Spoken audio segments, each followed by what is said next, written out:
சரக்கு படத்துக்கு பிரச்சனை சொன்னீங்க, அதை பத்தி கொஞ்சம் சரக்கு 4 கோடி போட்டு எடுத்தேன்.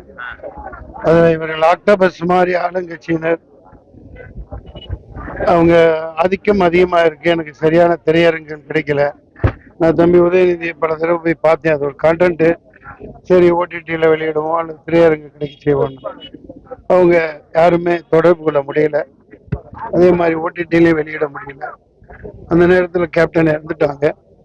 சரியான திரையரங்கு என்ன அவங்களோட ஆட்கள் தான் மீடியேட்டர், எல்லாமே தியேட்டர் எல்லாம் அவங்க கண்ட்ரோல்ல இருக்கு. முன்ன மாதிரி இல்லை. நடிகர் சங்கம் அவங்க கண்ட்ரோல்ல இருக்கு, ப்ரொடியூசர் கவுன்சில் அவங்க கண்ட்ரோல்ல இருக்கு. இது இப்படியே நாங்க அனுமதிக்க முடியாது. பாத்துக்கலாம். எனக்கு தெரியல, அதை பாத்துக்கலாம், இனிமேல் பாத்துக்கலாம். இதுக்காக நீங்க எவ்வளவு போராடுனீங்க? இப்ப தேர்தல் தான் எங்க நோக்கம். அலையன்ஸ் யாரு கூட வைப்போம்.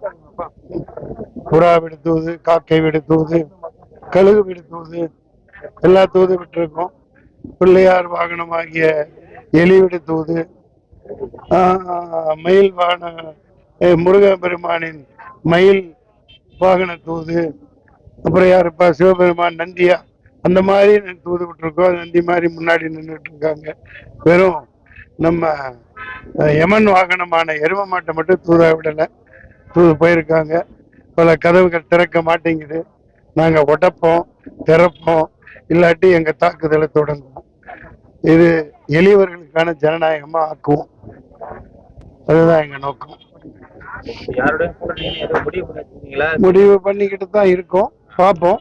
சேர்ந்து நின்று எங்க எப்படின்னா பாராளுமன்றத்துல போனா தானே யாரும் எதுக்க முடியும், போனா தானே நம்ம உரிமைகளுக்காக போராட முடியும்.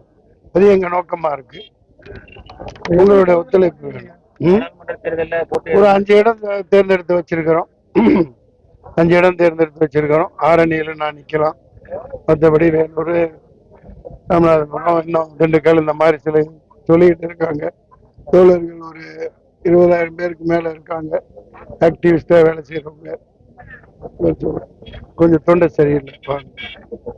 விஜயகாந்த் இறந்ததுக்கு அப்புறம் அந்த தேமுதிகவோட நிலைப்பாடு எப்படி இருக்கு? தெரியாது, அதை குறித்து நான் எதுவும் பேச விரும்பல. எங்களுக்கு மொத்த அரசியல் அமைப்புல எளியவர்களுக்கான அரசியலையும் இந்தியா உண்மையான எல்லாமே போலியா இருக்கு. போலி ஜனநாயகமா இருக்கு, ஏமாத்துக்கார ஜனநாயகமா இருக்கு. தமிழின பிரதமராக்குவோம். எல்லா நிலையிலையும் தமிழர் பின்தங்கி இருக்கான். இது ஒரு தேசிய கட்சியா தான் இதை புனரமைச்சிட்டு இருக்கோம். அதனால அந்த மாநில மொழிகளுக்கு முக்கியத்துவமும் அந்த ஒரு பெரிய இதை முன்னெடுத்து செல்ல இருக்கும். தமிழ்நாட்டில் ஆட்சி எப்படி நடந்துட்டு இருக்கு? உங்களுக்கு தெரியாததா? நீங்க தாளிகை தானே நடத்திட்டு இருக்கீங்க. அதனால நான் போற போக்குல அவங்கள குறை சொல்றதெல்லாம் இல்லை. 70 வருஷமா ஆண்டுகிட்டு இருந்தோம். இன்னமும் அதே பிச்சைக்கார நிலையில் தானே வச்சிருக்கீங்க. 150 வருஷமா இருக்கிற கட்சிகளும் ஓட்டுக்கு நிக்கிறீங்க. 29, 39, 38 எம்பி வச்சிருக்கிறவங்க 5 வருஷம் முன்னாடி என்ன பண்ணாங்க? இன்னமும் அதே கோரிக்கையோட தான் வந்துட்டு இருக்காங்க. அதை நாங்க வெளிப்படுத்துவோம். என்ன முன்னேற்றம்?